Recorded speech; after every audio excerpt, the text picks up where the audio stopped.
ये परमार्थ करना सीखेगा जिसने अपना हित सोच लिया कि मेरा हित इसमें है।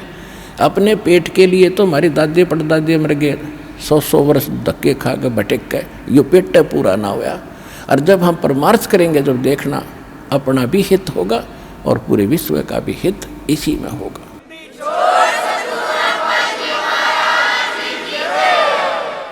अब ये कितना परिवर्तन हो रहा है दास खुद देख रहा है। कहीं किसी का कोई धन पड़ा है, हमारा भक्त उठावेगा नहीं,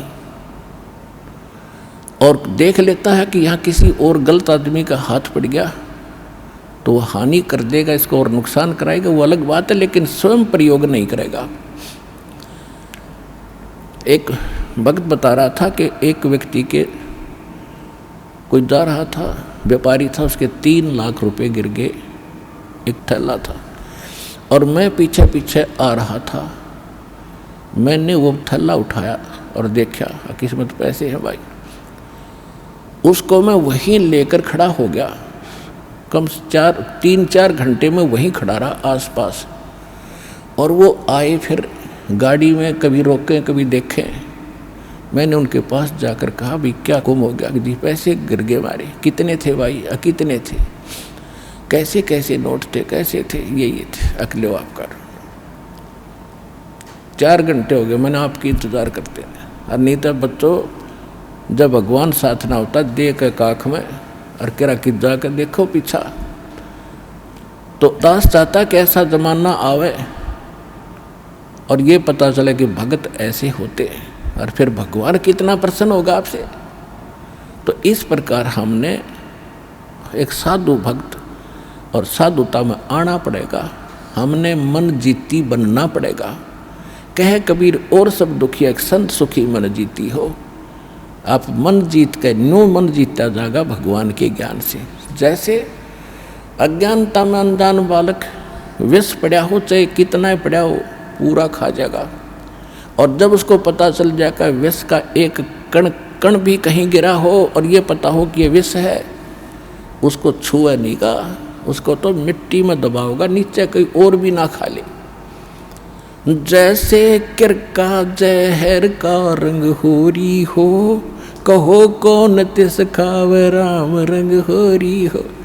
अब क्या बताना चाहते हो कि तुम होरी माने खुशी मना रहे हो और करो खाओ जहर सारा दिन, दूसरों की बुरी सोचो, बुरी नीत रखो, रिश्वत लेते हो, फलान मिलावट करते हो, और तुम होरी मनाने की भी इंतजार कर रहे हो, खुशी की आशा करते हो। ये ऐसे आपके घर में होरी यानी खुशी नहीं हो सकती। होरी कैसे होगी? जैसे किरका जहर का रंग होरी हो, किरका माने कण, और कहो कौन तिस खाव राम रंग होरी हो, कि जिसने नो पता लगा जहर है फिर कौन खाओगा। और फिर देखियो इस राम रंग परमात्मा की तरफ से आपको कितनी होरी यानी खुशी मिलेंगी। तो फिर हमें ये जहर दिखाई देगा। और 100% वैसे हम किसी का दूसरा के में लेते हैं, जैसे हम दहेज लेते हैं। अब गरीब आदमी अपनी बेटी को पराई करने के लिए, सामने वाले उस भेड़िए का मुंह बंद करने के लिए चाहे कुछ भी करना पड़े, बेटी पराई करनी है, ऐसी समस्या उसके सामने होती है। और वो व्यस खा रहा, उसको पता नहीं, और वो दुख पाकर आत्मा मोस के कहीं से कर्जा उठा कर बेटी पराई करता है। अब हमने ये प्रतिज्ञा करनी है कि ना दहेज लेंगे ना देंगे, चाहे ब्याह हो चाहे ना हो। और क्यों कैसे ना होगा? वाह भाई वाह, भगवान ने संस्कार जोड़ रखे, उसने मिटा कौन देगा? वो तो जबरदस्ती होगा, ना चाहते हुए भी होगा। ये तो हम बकवाद करते हैं, सिर्फ इन पैसे वालों ने शुरू की थी, मायादारी मस्करों ने। और मीडियम स्तर के गरीब व्यक्ति तो बेमतलब उस परंपरा में पीछे जाते हैं। तो हमने ये नहीं करना है, क्योंकि ये फिर हमने देना पड़ेगा अगले जन्म में। तो हम ये संस्कार घटाएंगे बढ़ाएंगे नहीं। यदि भक्ति करनी है, और नहीं तो वे करो जो तुमने कर रहे हो, थारी मौज है। फिर भक्ति और मोक्ष की इंतजार मत करिए। लेकिन मर्यादा भंग करके चलोगे तो मर्यादा में रहो, आप भी सुखी, आपके बच्चे भी सुखी, आपकी बेटी भी सुखी रहेगी, क्योंकि आप उसको भगवान से जोड़ दो। जब भगवान साथ होगा तो उसकी कमी किस चीज़ की रह जाएगी? जब नितर भक्ति सच्चे मन तक करेगी, वह लगन से रहेगी, मर्यादा में रहेगी, अगले कुल को भी सुधार देगी हमारी बेटी जा करके। उनको विवश होना पड़ेगा उसकी साधना को और उसकी नेचर को देख करके। तो इसी प्रकार ये प्रचार होगा।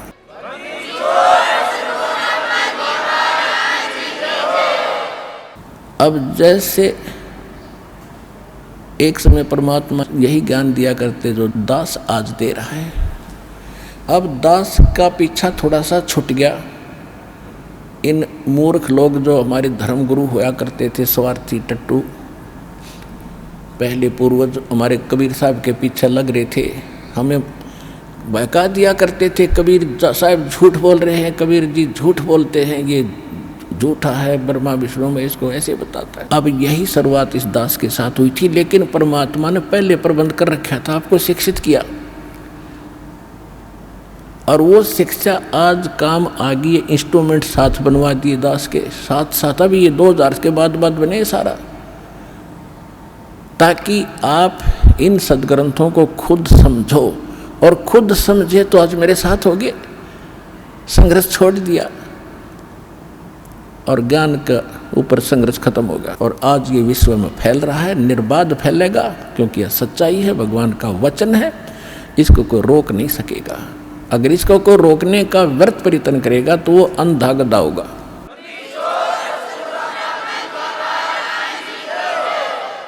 एक अंधा गधा था और रेल की पटरी के बीच में खड़ा था। उधर से ट्रेन आ गई, कुछ दूरी पर थी। उसने सोचा, अंधे गधे ने, कि ये तेरी तरफ कोई आ रहा है तुझे डिस्टर्ब करने के लिए, और गधे के पास अपनी 2 लात होया करें पिछली, कोई उसको डिस्टर्ब करता है तो उसका दोनों लात ठोक्या करो। तो उस अंधे गधे ने देखा कि इस साइड से कोई गड़बड़ है, जिधर से ट्रेन आ रही थी उसी तरफ पैर कर लिए पिछले, और जब निकट ट्रेन आई तो उसने सोचा मुझे दुखी कर रहा है, ये छेड़ रहा है, मतलब यानी ट्रेन के मार्ग में अवरोध बना खड़ा था वो, और ट्रेन के लात मारी, दोनों दलती ठोकी। जब निकट आ लिया, वो उठाकर ट्रेन ने पटक दिया, टुकड़े टुकड़े हो गया बाई के। तो ट्रेन उस अंधे गधे से रुक नहीं सके थी, वह उसकी मूर्खता और अज्ञानता थी, उसने दिखा नहीं था। इसी प्रकार जो परमात्मा के सतभक्ति रूपी ट्रेन का अगर कोई बाधक बनेगा तो अंधा गधा होगा, ये सोच लेना, सीधी सी बात है।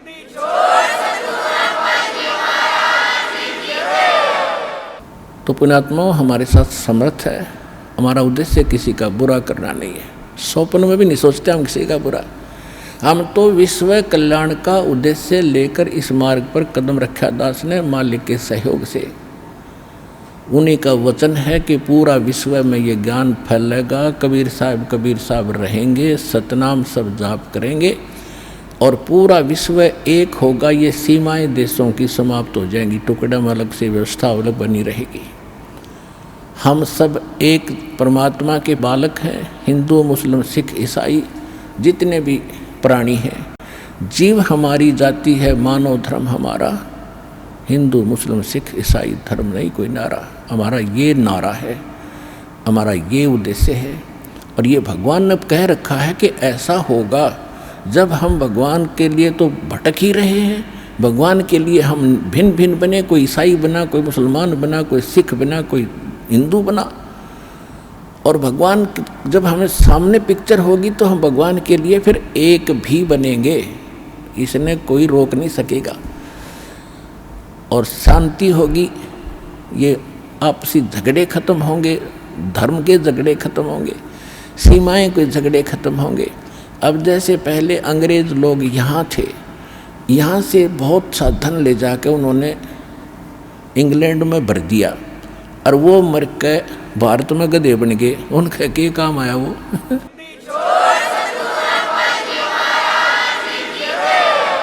तो उन मूर्खों के काम आया, वो कर्म बिगाड़ गए। तो यह आँख, ये अंधेरा हटेगा आपका। पूरी पृथ्वी अपनी है, सभी भाई बहन भगवान के बच्चे हैं, अपने हैं, इसमें कोई पराया नहीं है। हम एक दूसरे को दुखी करके, किसी को सता के, वचन कर्म और किसी भी ताकत से हम दोषी बनते हैं। हमें तो वचन कर्म से और तन मन धन से सबको सुखी करने की चेष्टा करनी चाहिए।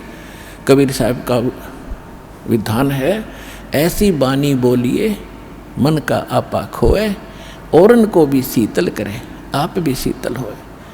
तो इस प्रकार के फार्मूले अपना अपना के इस भक्ति मार्ग को सफल करना पड़ेगा और कोई इसका तरीका नहीं है।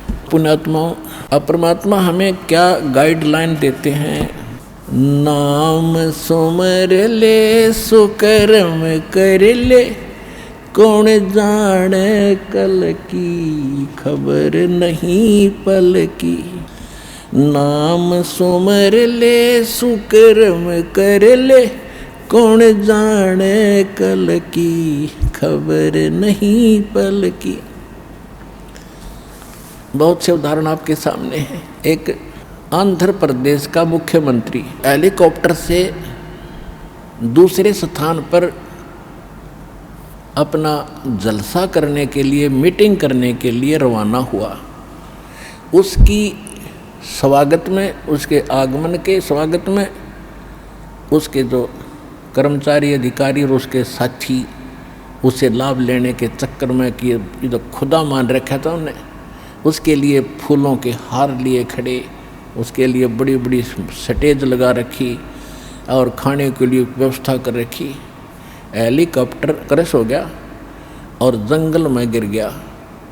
3 दिन तक उसकी लाश नहीं मिली। और वहाँ से उड़ा जब उसने पता नहीं कि वो ला रखी थी, ये करूँगा, वहाँ ऐसे कर दूँगा, उसको ऐसे कर दूँगा, उसको ऐसे फांसी दे दूँगा, उसको ऐसे लाभ दे दूँगा, और आगे के बनाएगी।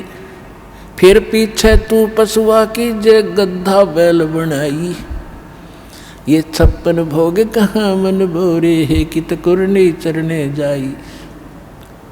एक पोलैंड देश का पूरा मंत्रिमंडल, जिसमें 96 मंत्री और प्रधानमंत्री साथ थे, 95-96 व्यक्ति थे, और किसी का शोक व्यक्त करना थे, कोई नेता मर गया था।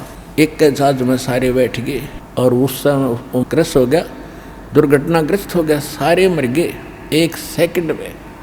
खा कहिए, और बाकी बचे हुए फिर प्रधानमंत्री तैयार हो गया, खा ये मैं कर दूंगा, कला तोड़ दूंगा। तो बिना ज्ञान के नू डले ढोरे हो भाई, इससे बचना पड़ेगा, भगवान जपना पड़ेगा और मन को जीतना पड़ेगा इस ज्ञान के आधार से, तब सुखी और परलोक प्राप्ति होगी।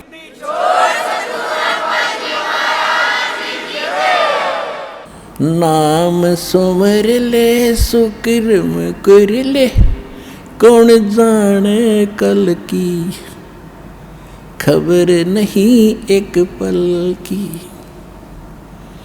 कोडी कोडी माया जोड़ी, तन बात करी छल की। कोडी कोडी माया जोड़ी, बात करी छल की। पुण्य पाप किली बांधे पोटरिया, या कैसे हो हल्की खबर नहीं पल की। नाम सुमर ले सुकर्म कर ले, कौन जाने कल की खबर नहीं पल की। मात पिता परिवार भाई बंधु, ये तरिया मतलब की। मात पिता परिवार भाई बंधु, या तरिया मतलब की। चलती बरिया कोई न साथी, या मट्टी जंगल की खबर नहीं पल की।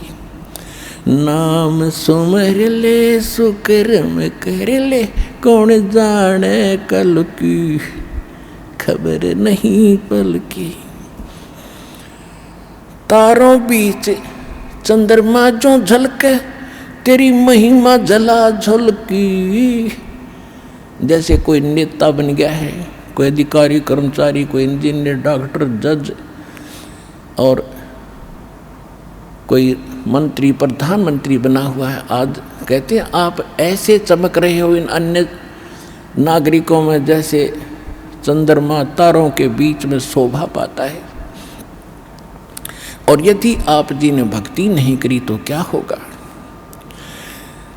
तारों बीच चंद्रमा जो झलके, तेरी महिमा झला झलकी, फिर बने कुकरा बेस्टा खावे, बने कुकरा बेस्टा खावे, अब बात कर बल की, खबर नहीं पल की।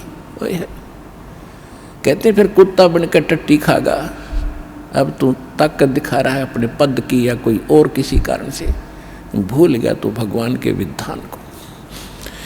तारों बीच चंद्रमा जो झलके, तेरी महिमा झला झलकी, बने कुकरा बेस्टा खावे, अब बात कर बल की, खबर नहीं पल की। नाम सुमर ले सुकर्म कर ले, कौन जाने कल की, खबर नहीं पल की। नाम सुमर ले सुकर्म कर ले, कौन जाने कल की, खबर नहीं पल की। ये संसार रैन का सपना, जैसे ओस बूंद जल की, ये संसार रैन का सपना, जैसे ओस बूंद जल की। सतनाम बिन सब है साधना, सतनाम बिन सब है साधना, या गारा दल दल की, खबर नहीं पल की। नाम सुमर ले सुकर्म कर ले, कौन जाने कल की, खबर नहीं पल की। एक समय एक भक्त बता रहा था कि जब मैं रिक्शा चालक था, अब रिक्शा चालक ने नूर है कि कार हो जब आनंद हो, मेरे पास कार होती तो बस पता नहीं कितनी कमाई करता, ठाठ से रहता। जब मेरे पास से कार निकलती और मैं रिक्शा पर चला रहा होता तो कार घनी याद आया करती। एक दिन सपने में मुझे कार मिल गई, और कार मिल गई तो फुल स्पीड पर चला रहा उसको, और रोकना चाहा, ब्रेक लगाने के लिए मैंने जोर से पैर मारा, मेरी वह रजाई थी वह पार्टी की, उसका माँ का पैर निकल गया बीचों बीच। अब एकदम आँख खुली, झटका लग गया कि गाड़ी तो रुकी नहीं, देखा था इतना पार बाहर आ रहा रजाई तो कित की कार, किसके स्पीडर के ब्रेक। अब सपना टूटने बाद से पता चला उसने किसी थी वह कार। ऐसे आपकी मृत्यु होगी, आपका सपना सा टूटेगा और आप देखोगे कौन बेटा था, कौन बेटी, कौन कार, कहाँ हमारी कोठी थी। यम के दूत बाँ पकड़ रहे होंगे, चल बच्चा हम बताएंगे तेरी कहाँ कोठी थी, अब नरक में है तेरी कोठी, वहाँ चल। ये संसार रैन का सपना, जैसे ओस बूंद जल की। सतनाम बिन सब है साधना, यानी सच्चे नाम के अतिरिक्त, इस सही साधना के अतिरिक्त आप जो भी भक्ति करते हो तो इसमें यहीं फंसाए रखने वाली है, ये बाहर नहीं निकाल सकती। जैसे दलदल से बाहर निकलने के लिए अन्य साधन की आवश्यकता होती, अपने ही पैरों से हाथ पैर मारकर नहीं निकल सकते। सतनाम बिन सब है साधना, या गारा दल दल की, खबर नहीं पल की। नाम सुमर ले सुकर्म कर ले, कौन जाने कल की, खबर नहीं पल की।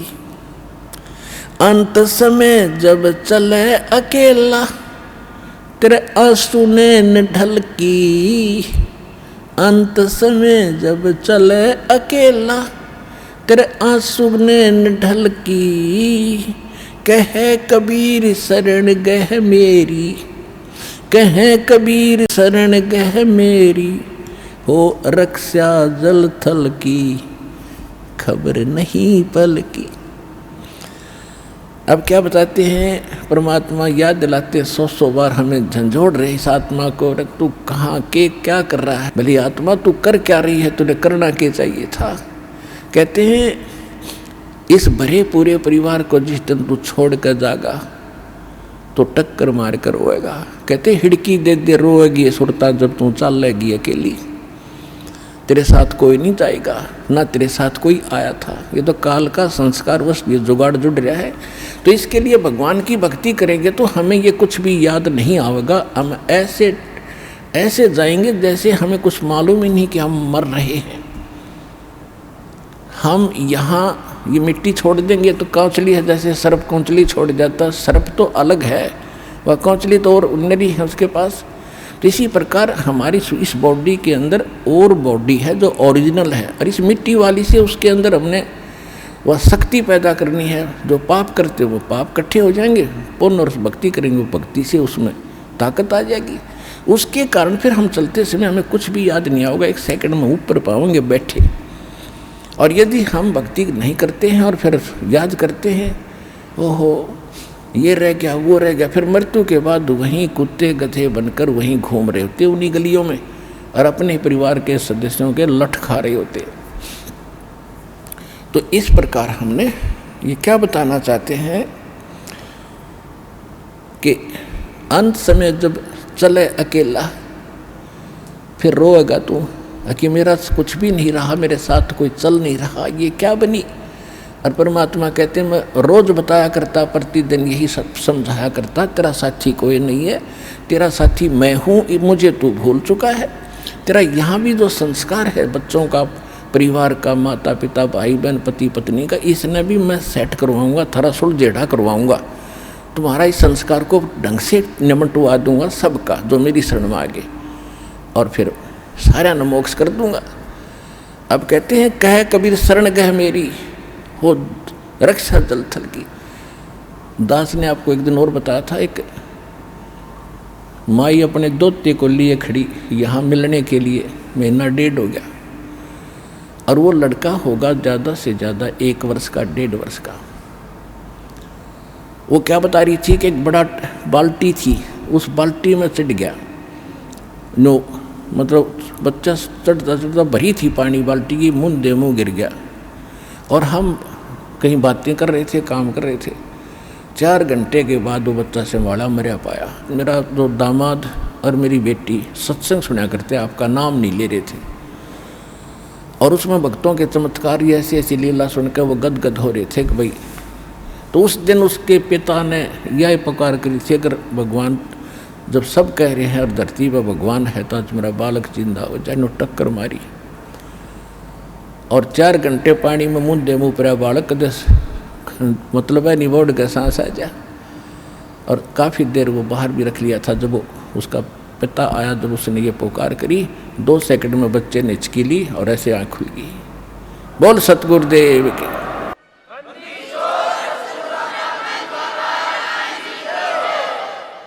फिर डॉक्टर के पास ले गई, हिसार बता रहे थे। उसके बाद वो मिले नहीं हमें। फिर वो लड़के को लेकर आ रहे थे जी, सारा परिवार ने आज नाम भी ले लिया। देखो कहते हैं कह कबीर शरण गए मेरी। जब उन्होंने हृदय से ये मान रखा था कि संत है तो ये है, आ नहीं पा रहे थे।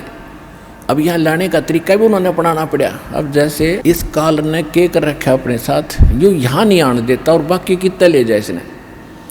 अब ज्ञान सुन रहा है पूरा संसार, लगभग काफ़ी भारतवर्ष में तो बहुत सुन रहे हैं इस साधना चैनल पर, इस पुस्तक में भी पढ़ रहे हैं और हमारे भक्तों से भी वो ज्ञान सुनकर अब वो ये सोच रहे हैं कैसे चले, इसको कैसे छोड़े। उनकी हिम्मत ना बढ़ रही आने की।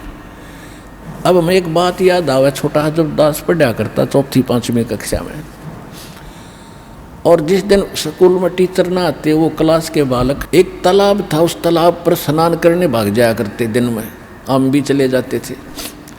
और क्या करते थे, एक वृक्ष था बट वृक्ष, और उसका ऐसे लंबा सा टहनी डाली ऊपर जा रही थी, और उस पर चढ़ कर छलांग मारा करते जल में। और एक बच्चा चढ़ गया ऊपर, पहली बार चढ़ गया ऊपर, और तक कूद गया उस पर, ना छलांग लगी, और नो बैठा बैठा ना नीचे उतरा जा उस पर, और ना छलांग लगाई जा।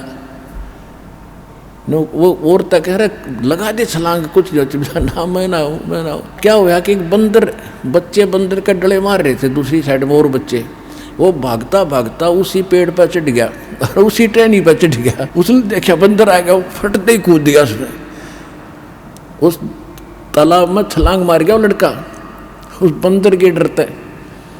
और बंदर दिख के, और फिर उसका ऐसा दिल खुला, फिर उनसे भी ऊपर जाकर छलांग लगाने लग गया।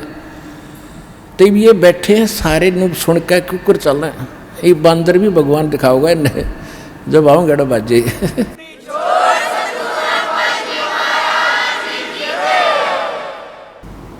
परम पिता परमात्मा पूर्ण ब्रह्म सर्व सृष्टि रचनहार कबीर परमेश्वर जी की असीम रजा से आप सभी पुण्यात्माएं परमात्मा की महिमा सुनने के लिए उपस्थित हुए। परमेश्वर की कृपा से ये सब आपके ऊपर रहम हुआ है। आपको ऐसे समय में मानव शरीर प्राप्त हुआ है, स्त्री या पुरुष का,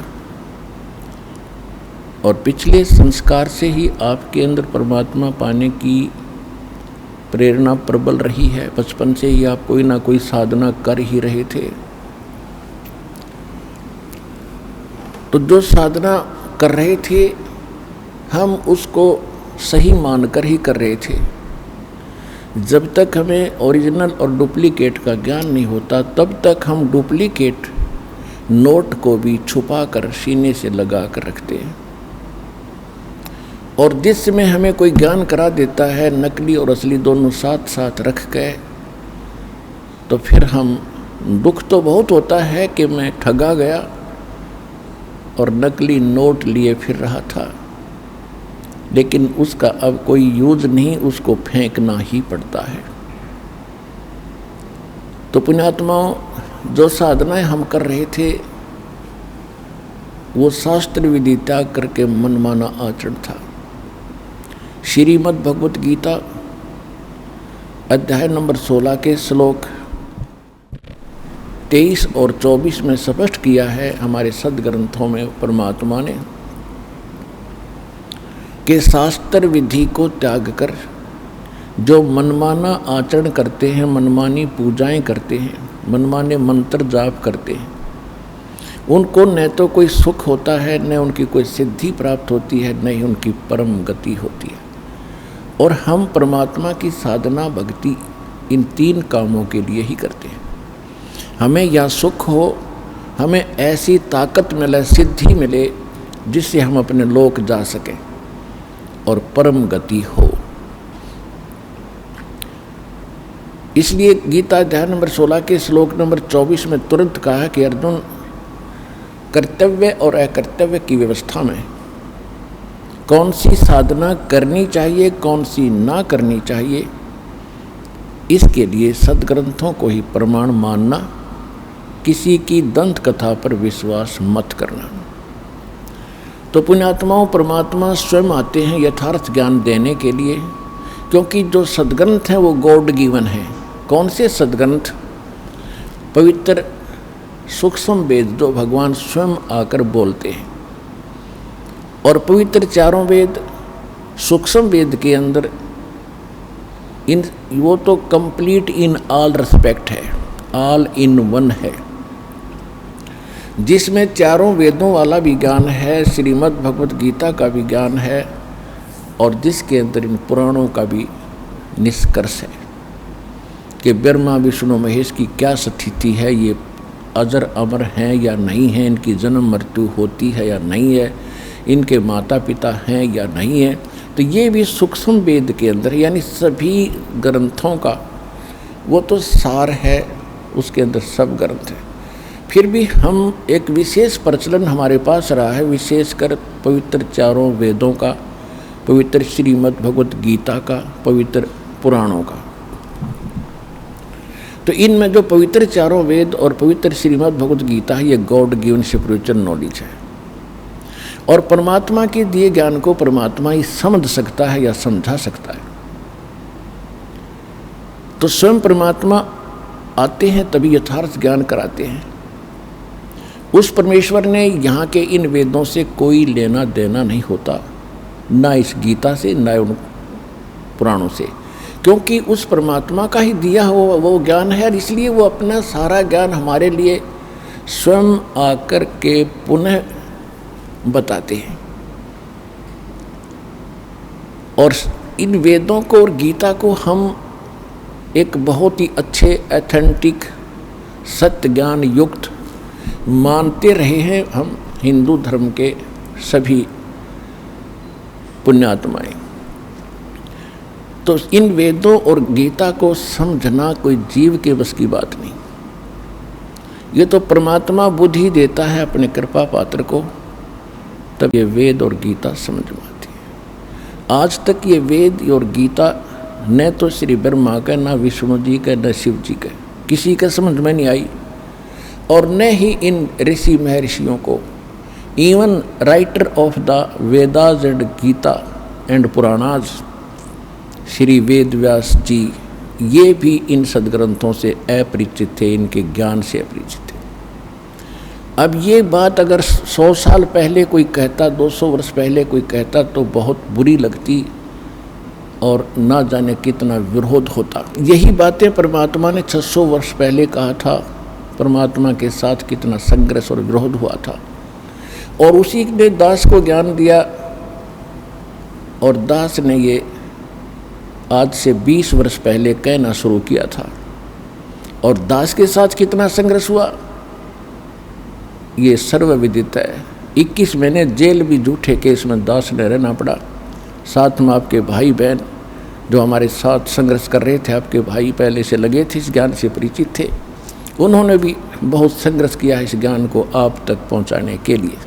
तो कहने का भाव ये है, ये ज्ञान पहले बोला जाता तो नहीं स्वीकार्य था। परमात्मा ने साथ साथ हमें ऐसे औजार दे दिए, इंस्ट्रूमेंट दे दिए, ऐसे उपकरण दे दिए कि हाथों हाथ सच्चाई आप तक पहुंच गई। सबसे पहले आपको शिक्षित किया। सन 1960-65 के बाद इस शिक्षा की ऐसी बाढ़ ला दी परमात्मा ने, सबके हृदय में ऐसी प्रेरणा कर दी कि अपने बेटे और बेटियों को पढ़ाना ही पढ़ाना है। ये तो हमें पता है कि शिक्षा के बाद कितनों को सर्विस मिली है जिस उद्देश्य से पढ़ा करते थे, लेकिन अब दास की आंखें परमात्मा ने जो खोल दी, पता चला है कि मालिक ने इसलिए पढ़ा था कि मेरे बेटा बेटी मुझे पहचान सकेंगे। आज तक यही अंधेरा रहा कि हम भगवान को पहचान नहीं सके, सदग्रंथों को हम समझ नहीं सके। जिनको हम विद्वान मानते थे वो संस्कृत भाषा तो जानते थे, व्याकरण भी बढ़िया थी, लेकिन वेद गीता और पुराणों का वो कैखा नहीं जानते थे।